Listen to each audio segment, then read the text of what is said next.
Juge 21, verset 25. À cette époque, il n'y avait pas de roi en Israël et chacun agissait comme il lui semblait bon. Cette fois-ci, je te propose de parcourir le livre des Juges afin d'en tirer des leçons matinales. Certaines personnes aiment commencer un livre par sa fin. Selon elles, c'est une approche audacieuse et intrigante qui leur permet d'être captivés dès les premières pages de l'ouvrage.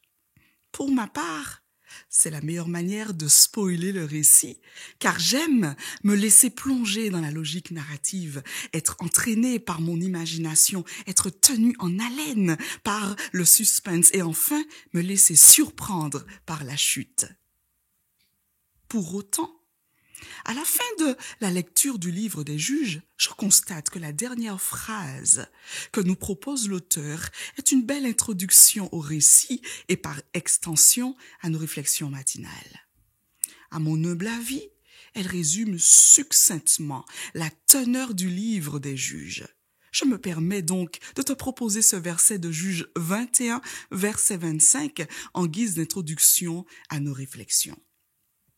À cette époque, nous dit l'auteur, il n'y avait pas de roi en Israël et chacun agissait comme il lui semblait bon. Cette réalité me rappelle cette célèbre citation « Ma liberté s'arrête là où commence celle des autres ». Souvent attribuée à l'écrivain français Jean-Jacques Rousseau, cette déclaration souligne l'importance de respecter les droits et les limites des autres, tout en préservant notre propre liberté. C'est un principe fondamental dans une société civilisée, me diras-tu. Sans régulateur, législateur, lois et limites, tout est possible. Chacun peut faire comme il le désire.